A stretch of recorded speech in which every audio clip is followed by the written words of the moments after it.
tous et bienvenue dans ce geste du mois de mars. Alors comme le dit l'adage, pluie de mars, temps en vaut, pisse de renard. Alors je ne sais pas ce que ça veut dire, mais pour le moment, la pluie n'est pas là, il y a un peu de vent, mais on va croiser les doigts pour que ça reste ainsi.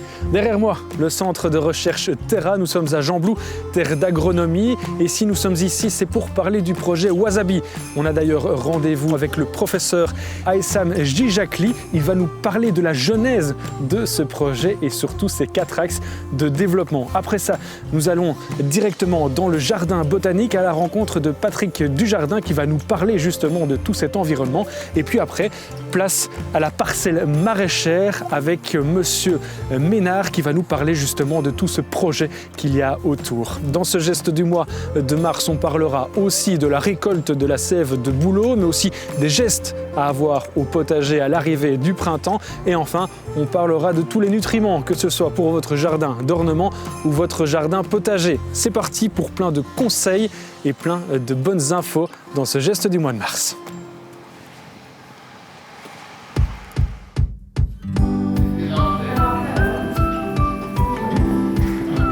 Professeur Aïssam Jijakli, bonjour. Bonjour. Alors, on est ici chez vous, au cœur du centre de recherche Terra. Vous êtes le coordinateur du projet Wasabi. Wasabi, c'est quoi finalement? Depuis quand est-ce que ça existe? Ça n'a rien à voir avec la Chine. Non, ça n'a rien à voir avec la Chine. On essaye que ce soit un peu piquant, mais effectivement, Wasabi, c'est une plateforme. C'est la plateforme wallonne des systèmes innovants en agriculture et biodiversité urbaine. Donc, c'est une plateforme qui est née dans notre imaginaire au professeur Grégory Mailly et moi-même.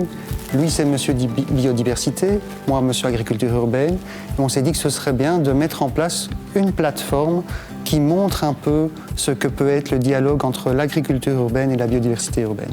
Cette plateforme, donc, elle existe depuis 8 ans, en tout cas dans vos têtes depuis 8 ans, et vous avez décidé de fonctionner selon 4 axes. Expliquez-nous un petit peu. Oui, tout à fait. On fonctionne selon 4 pôles. Le premier pôle, c'est le pôle en agriculture urbaine et qui a pour but de mettre en place les systèmes de production végétale qu'on peut retrouver dans le milieu urbain et périurbain, donc hors sol, des cultures hors sol, mais aussi des cultures de pleine terre. Et puis en dialogue, comme je vous le disais avec ça, on a tout ce qui est infrastructure qui supporte la biodiversité. Ça peut être un support en toiture, un support au niveau du sol, des supports verticaux aussi. Et puis se sont joints d'autres disciplines, la discipline d'hydrologie avec le professeur Aurore Degré.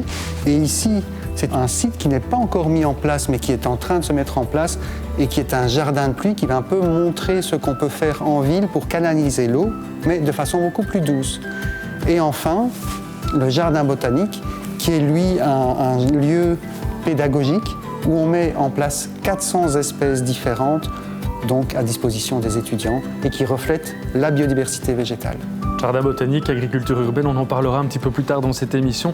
Mais d'abord, la genèse finalement de ce projet, c'est l'aquaponie. C'est un des plus anciens systèmes de production qui est sur le site, sur la plateforme Wasabi.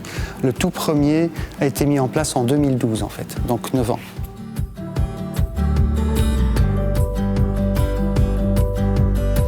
Ben voilà, après les explications théoriques, nous voilà dans le concret avec le ruissellement de l'eau. C'est ici le projet d'aquaponie que vous avez développé. On est ici sur la structure Sapristi. Oui, tout à fait. En fait, c'est un système d'aquaponie. Donc, c'est plantes et poissons qui sont élevés et cultivés en même temps. Donc, de l'autre côté, il y a les poissons et les déjections de poissons sont transformées par des bactéries et ça donne des éléments nutritifs pour les plantes qui sont ici. Alors vous voyez, il y a plusieurs systèmes, on teste différents systèmes et aussi différents poissons. À l'heure actuelle, ce sont les truites qui sont testées et ici vous avez des laitues qui sont en développement. Alors l'idée avec tous les projets Wasabi, c'est justement de remettre l'utilisateur final au centre des débats, le consommateur finalement. Et ici par exemple avec l'aquaponie, vous proposez des petits kits par l'intermédiaire d'une petite start-up que vous avez vous-même créée. Oui, tout à fait. Donc on a la société Green Surf qui développe des petits systèmes de production, notamment pour les restaurants, et qui aussi accompagne les villes, les promoteurs immobiliers qui veulent intégrer de l'agriculture urbaine, de la biodiversité dans leurs projets.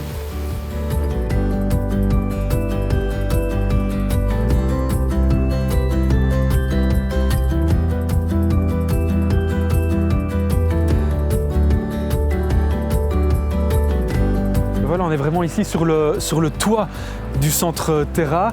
Expliquez-nous, c'est ici finalement que va naître le prochain projet Wasabi, c'est-à-dire le Groove. Oui, tout à fait, le Groove. Alors, pour le moment, on ne voit pas encore grand-chose, mais d'ici quelques mois, fin juin, on aura une serre ici en toiture. Elle sera adossée au mur. Alors, l'orientation est plein sud, donc on espère avoir des bons rendements. Et l'idée, c'est de montrer qu'une serre sur un toit en ville, sur un bâtiment, a des avantages, et notamment des économies d'énergie. Et ici, ce que l'on va faire, c'est récupérer les énergies perdues du bâtiment, les injecter dans la serre. Et de cette façon-là, montrer qu'une serre a une utilité en ville, en toiture. Non seulement produire, mais aussi économiser l'énergie. L'idée, c'est aussi d'en ressortir quelque chose pour le consommateur final? Oui, tout à fait. On veut vraiment être près du consommateur quand on produit près de lui, évidemment. Merci, professeur Gijacli, pour toutes ces explications. Avec plaisir et revenez quand vous voulez. Ravie de vous retrouver en cette journée ensoleillée, ça fait du bien. Je vais aller retrouver Georges pour une petite séquence avec les gestes à faire à la fin de l'hiver au potager et également sur les arbres fruitiers. Bonjour Georges. Bonjour Corinne. Alors je vois que tu es occupé et justement, qu'est-ce qu'on peut faire cette saison-ci au potager? On peut semer les petits pois, on peut semer les fèves, deux légumes qui vont germer à de basses températures. D'accord. Profitons-en. Et là tu prépares la terre en fait? Oui, comme tu vois, je ne bêche pas, je me contente de l'ouvrir pour l'aérer, histoire de ne pas quand même perturber toute la vie du sol, quelque chose de très important en bio. Alors tu l'as dit, basse température, est-ce que ça veut dire que ça pose problème s'il gèle ou justement pas? Mais ça germe à partir de 4 degrés, une petite gelée blanche. Bon, ça n'est pas nocif, elles vont pouvoir résister sans problème, donc profitons-en. Alors qu'est-ce qu'on doit faire et à quoi doit-on faire attention pour semer justement ces petits pois et ces fèves? Pour commencer, il faut des bonnes graines. Ça, c'est la première chose indispensable. Ça, c'est la première. Ensuite, il y a la profondeur de semis. Généralement, c'est tout de 3 fois l'épaisseur de la graine. Donc, pour des fèves, c'est de l'ordre de 4 cm. Ça a une importance, la profondeur du sillon? Oui, trop profond, ça ne va pas. Trop en surface. Là, ça germera quand même, mais les incidents, les petits oiseaux qui viennent gratter, tout cela, et un coup de soleil, un peu de sécheresse, ça gêne, ça peut gêner. D'accord. Alors, des bonnes graines, alors il y a une distance à respecter, j'imagine? Oui, donc je vais d'abord faire un sillon. Mais alors, c'est mon petit truc personnel, quand je suis fainéant, moi, je vais faire un sillon assez profond. Je sème là-dedans, profond, une dizaine de centimètres. Je sème là-dedans, je vais recouvrir de 3 ou 4 cm de terre. Et par la suite, je n'y touche plus, sauf quand je vais biner. En binant, je vais reboucher le sillon, ce qui va affermir le pied des plantes qui vont pouvoir résister aux coups de vent. D'accord. Et tu bines combien de temps après? Une fois que c'est sorti, ça fait une dizaine de centimètres. D'accord. Avant. Alors, la distance de plantation, bien sûr, de l'ordre de 4 à 5 cm pour les fèves. Pour les petits pois, 2 à 3 cm, une graine. C'est suffisant, il n'en faut pas plus. Et on peut s'attendre à avoir les légumes à quelle période? À partir du mois de mai, si on est vraiment très actif, mais généralement en juin, juillet, là, on peut manger déjà à ce moment-là en verre, en petits pois verts. Mais si on veut des pois secs, évidemment, il faut attendre le mois d'août. Il faut attendre un peu plus longtemps. Et une fois qu'on a fini cette manipulation, est-ce qu'il y a quelque chose à faire? Est-ce qu'éventuellement on arrose s'il faisait trop sec ou C'est fait vraiment très sec, mais pour le moment il y a encore suffisamment d'humidité dans le sol. Donc là, si on a une période de temps sec, assez importante, là, il vaudrait mieux arroser. Mais sinon, il n'y a plus rien à faire qu'à laisser pousser et biner, entretenir un petit peu les alentours. Oui, c'est magnifique ça. Alors là, on s'est occupé des légumes. Là, je pense qu'on va aller s'occuper un petit peu des petits arbres fruitiers. Alors ici, c'est le moment de faire aussi un petit nettoyage au printemps au niveau des framboisiers. Oui, mais c'est tout simple, c'est vite fait. Donc les framboisiers remontants portent déjà sur le bois de l'année de la plantation. Donc ils ont déjà porté, l'an dernier, sur les pousses de 2020, ils ont déjà porté. Et ça, il faut l'éliminer parce que ce bois, il est mort, il est sec. Et c'est sur les extrémités des branches, justement. Et c'est tout simple. Voilà. Super. Il n'y a rien d'autre à faire? Non, simplement rattacher ceux qui sont partis un peu à gauche et à droite. Ok. C'est tout simple.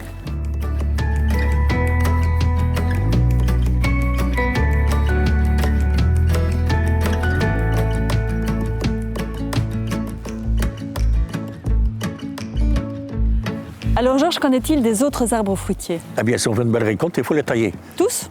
Pratiquement tous, sauf les arbres à noyaux qu'on va tailler avant l'hiver. Mais pommiers, poiriers, groseilliers, l'idéal c'est de le faire maintenant, avant la fin du mois de mars. Alors là, en fait, tu vas nous montrer avec un poirier. Oui, je vous montre avec un poirier. Mais ça s'applique aussi pour les autres. Pour les autres, c'est de la même application. Ok. Donc les fruits viennent sur le bois d'1 an ou de 2 ans. Ici, on voit l'extrémité de la pousse avec une petite cicatrice. C'est le bois d'1 an, ça veut dire qu'il a poussé l'an dernier. Celui-ci est du bois plus vieux, de 2 ans. Bourgeons en feuilles, bourgeons en fruits sont très différents. C'est maintenant je taille. dans le bois d'un an, en enlevant le bourgeon terminal, ma branche va filer, je vais avoir une grande pousse. J'en alimenterai pas les bourgeons ici, je n'aurai pas de fruits. Si je taille dans le bois de 2 ans, là, je vais alimenter mes fruits, je n'aurai pas de pousse. Si je ne taille pas, j'aurai une petite pousse, et là, j'aurai du bois qui va porter plus tard. Et alors, on fait comment? Eh bien, on va tailler plus ou moins un tiers dans le bois d'un an, un tiers dans le bois de 2 ans, un tiers qu'on ne taille pas, et il ne faut pas oublier le 4e tiers, l'élagage, enlever ce qui jette de ce qui est malade.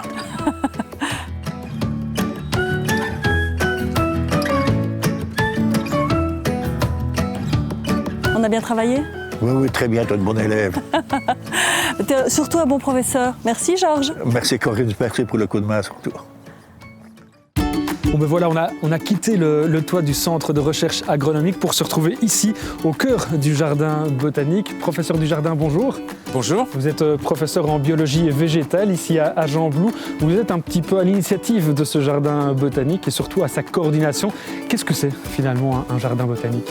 D'abord un jardin, c'est-à-dire un lieu ordonné où on va installer un certain nombre d'espèces botaniques, de plantes. Ici en l'occurrence des plantes à fleurs, c'est le groupe le plus diversifié, plus de 300 000 espèces aujourd'hui. Donc ça mérite un petit peu d'essayer de mettre de l'ordre et aussi d'apprendre à nommer correctement les plantes. C'est ça, vous avez travaillé ce jardin sous 3 objectifs. Le premier, c'est la nomenclature. C'est important et c'est pour ça toutes ces petites plaquettes avec les noms en latin. Absolument. Et les noms latins, comme vous le dites, donc nommer correctement les plantes avec une grande rigueur et puis avec un nom latin qui est international. C'est sa première vertu. Et donc là, il y a aussi tout un apprentissage évidemment nécessaire. Et puis la nomenclature, le système de noms qu'on met en place, il annonce déjà aussi la classification botanique. On met les espèces dans des genres parce que ce sont des cousins au cours de l'évolution finalement de ces plantes à fleurs. Et puis on met les genres dans des familles. Et cette proximité donc, que l'évolution a mise en place, elle se matérialise dans le jardin par la proximité des plantes qui sont donc ensemble sur un même parterre quand elles appartiennent donc à un même genre, à une même famille. Et cette évolution, quelque part, vous ne l'avez pas voulu linéaire. On voit ici des courbes tout autour de nous. Pourquoi? Parce que pour vous, l'évolution, ce n'est pas quelque chose de linéaire? Absolument. On a tendance à représenter comme ça l'évolution sur un axe linéaire, ce qui est tout à fait faux. L'évolution, elle est tortueuse, elle est faite de chemins de traverse aussi. Et donc, effectivement, pour la qualité paysagère des courbes quand même aussi, mais d'abord et avant tout pour raconter l'évolution, on a souhaité ce parcours un petit peu complexe, oui.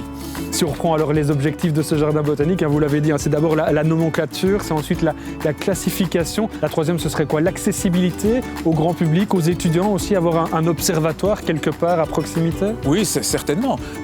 Un accès facilité évidemment pour les étudiants par la proximité du jardin avec les auditoires et le fait de pouvoir y venir et y revenir parce que le monde vivant, on doit l'observer dans sa dynamique, dans tout son développement de la graine à la graine de la génération suivante, de permettre ce regard sur la même plante d'un parterre bien identifié tout au long des saisons, de voir comment elle va hiverner sous forme de graines, sous forme de bulbes. Et donc ça c'est extrêmement précieux. Je crois qu'il faut apprendre à regarder le vivant dans ce qu'il a de vivant, c'est-à-dire dans sa dynamique, y compris de son développement au fil des saisons.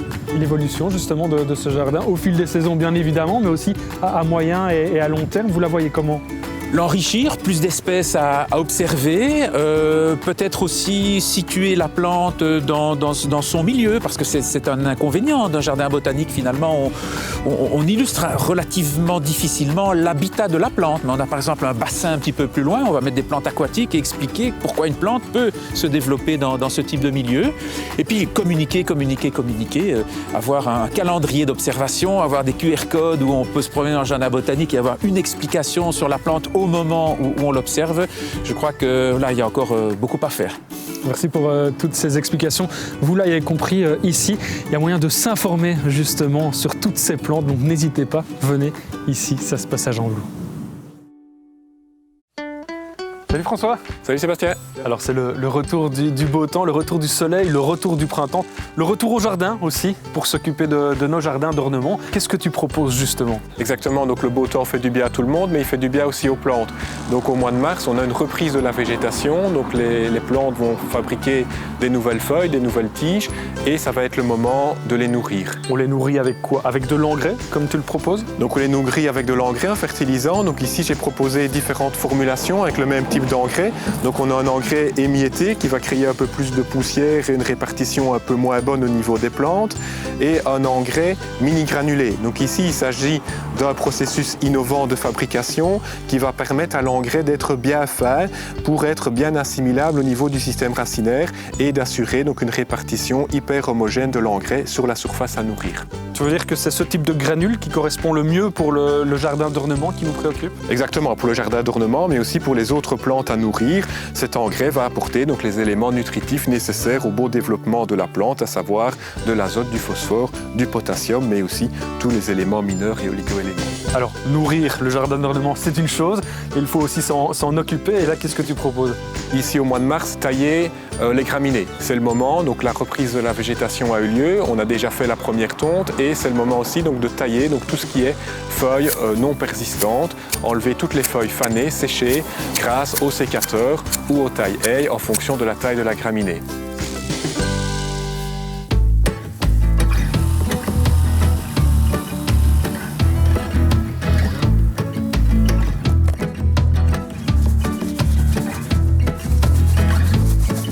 Voilà François, on en a fini avec le jardin d'ornement qui a été bien nourri et qui a été bien nettoyé. Maintenant, il faut penser aux autres aspects de notre jardin.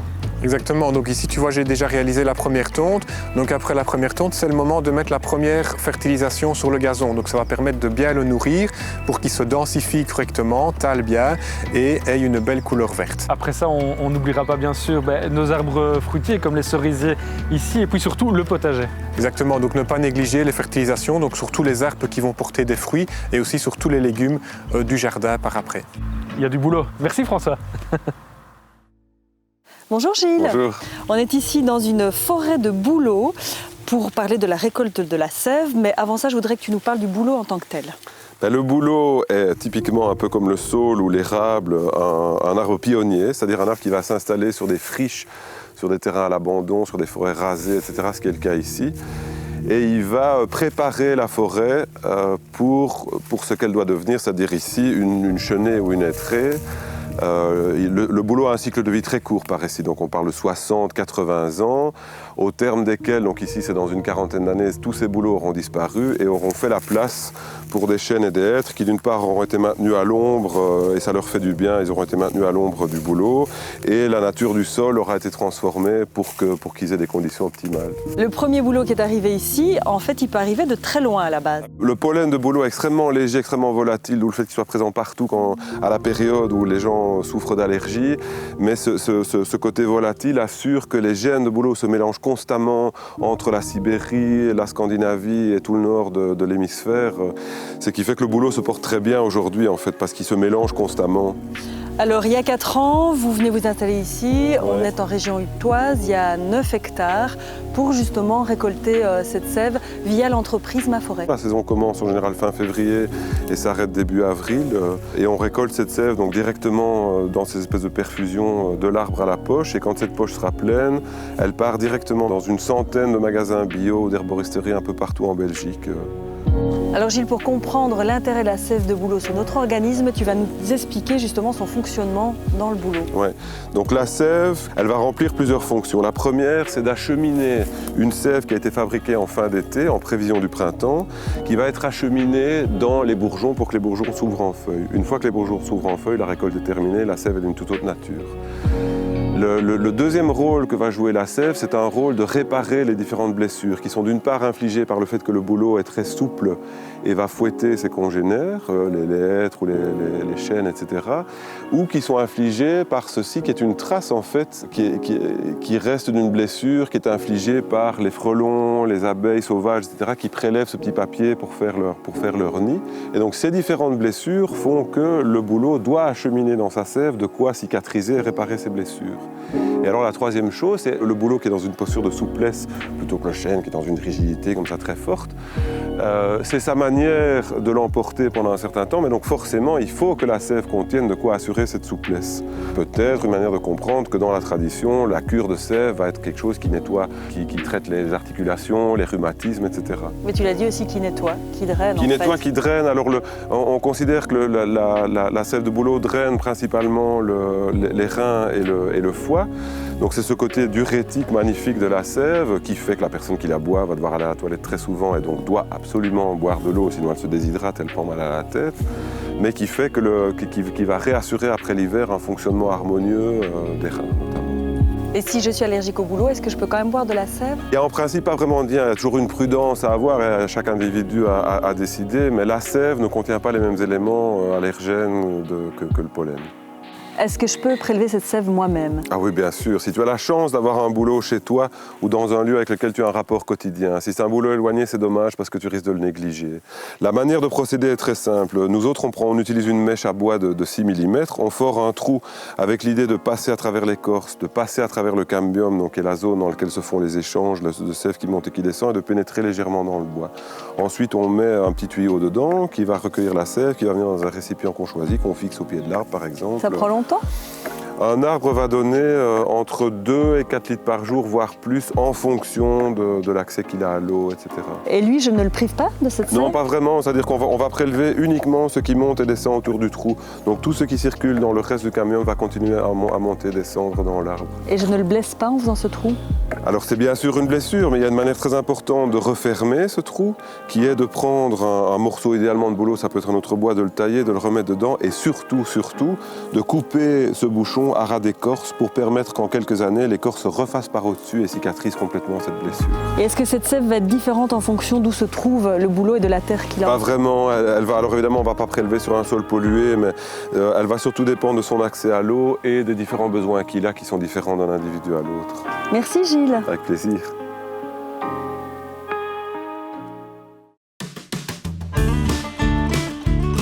Damien Ménard, bonjour. Bonjour. Alors vous êtes responsable de la parcelle maraîchère. Je vois que vous m'avez laissé un petit couteau, j'imagine que c'est pour faire la même chose que vous. C'est pour me donner un petit coup de main pour nettoyer les buttes. Et donc expliquez-moi, on voit ici justement ces fameuses buttes pour la culture sur butte, Oui. c'est ça? Oui. Qu'est-ce que c'est exactement? En fait, c'est un principe permacole. Donc l'idée, c'est de récupérer tous les déchets du jardin, de les remettre à un endroit et de cultiver dessus. Donc en fait, vous pouvez récupérer votre tonne de pelouse, vos déchets de légumes, des branches d'arbres, des broyats, de la paille. Vous accumulez des couches différentes, donc une partie de pelouse, une partie de paille ou de broyat. Vous les intercalez à chaque fois pour ajouter une couche de compost de la terre et vous obtenez une butte. Et expliquez-moi un petit peu la parcelle maraîchère justement. Il y a plusieurs buttes, on voit des buttes de formes différentes, il y en a qui ne sont même pas des buttes. Expliquez-moi un petit peu tout ce qu'on peut retrouver ici. Donc en fait, ici sur la partie butte, on a quatre buttes différentes. On a une butte de terre, qui est principalement de la terre, du compost et une fine couche de terre. On a une butte forestière, qui est la butte la plus utilisée en permaculture. Donc c'est celle avec des gros troncs dans le fond, qui vont se décomposer beaucoup plus lentement. On a la butte lasagne, qui est une alternance de carbone et d'azote. Et on a la butte sandwich, qui est vraiment rien que du carbone. En fait, c'est celle avec les petits fagots juste là. Pour que justement tout Donc puisse les pénétrer fagots plus permettent facilement. à l'air et à l'eau de rentrer dans le centre de la butte. C'est ça. Et donc l'idée, c'est un potager expérimental pour voir un petit peu qu'est-ce qui fonctionne à quel moment, sur du court, du moyen, du long terme. Voilà, l'idée c'est que dans tous les livres permacoles, on sait que les buttes fonctionnent, mais on ne sait pas pourquoi. Donc le but de la parcelle ici, c'est d'aller voir à l'intérieur de la butte ce qui se passe, comment les matières se décomposent, à quelle vitesse elles se décomposent en fonction des buttes, le rendement que ça peut produire d'une butte à l'autre, et alors de comparer vraiment toutes ces buttes ensemble et de les comparer face à un modèle de pleine terre. Et vous avez d'autres expériences ici que la culture sur butte justement. Oui. Il y a plusieurs choses, expliquez-nous un Donc petit c'est peu. ça. Après la culture sur butte, on a la culture en pleine terre. Et là, on fait plusieurs tests. L'année dernière, on a fait un test de paillage. Donc on a essayé différents types de paillage, dont de la laine. On a essayé différents types d'amendements. On a essayé des bouts d'aquaponie pour récupérer vraiment tous les déchets de la faculté et voir si on pouvait les valoriser. Et alors, on fait aussi en même temps de la culture en pleine terre classique pour montrer aux gens tout ce qu'il est possible de faire sur des petites surfaces. L'idée, c'est aussi que les gens puissent venir voir ce potager, puissent venir, pourquoi pas vous aider aussi, parce que vous semblez bien seul. C'est ça. En fait, on a créé une zone sociale qui serait plus un jardin partagé où tous les étudiants, les membres du personnel, les habitants de Gembloux pourraient venir planter à certains endroits des légumes, partager, échanger, apprendre des autres Parfait. Voilà. Merci en tout cas Damien Mais de pour rien. toutes ces explications. Vous l'avez compris, l'idée ici à Gembloux, c'est d'expérimenter un maximum avec bientôt des résultats pour vos jardins. N'hésitez pas non plus vous à expérimenter chez vous, à nous envoyer pourquoi pas vos résultats, vos photos. Tout ça, ça se passe sur Facebook, sur les réseaux sociaux du Geste du Mois. Et puis je vous dis au mois prochain, bien évidemment. En attendant, sortez de chez vous. Ciao. Hashtag concours. Ce mois-ci, notre partenaire DCM vous propose de gagner une alimentation adaptée au bambou et aux graminées. Cet engrais à base de matières premières naturelles avec du potassium pour une croissance équilibrée et des graminées vigoureuses aura un effet longue durée sur votre jardin d'ornement. DCM vous propose également de remporter un engrais équilibré et renforcé en azote pour une croissance rapide et prolongée de votre gazon. Pour remporter ce concours, c'est très simple, répondez à la question suivante. Comment se nomme le projet développé par le professeur Aïssam Jijakli au centre Terra et envoyez-nous la réponse par mail à concours@canalzoom.be ou par message privé sur la page Facebook du Geste du Mois. Bonne chance!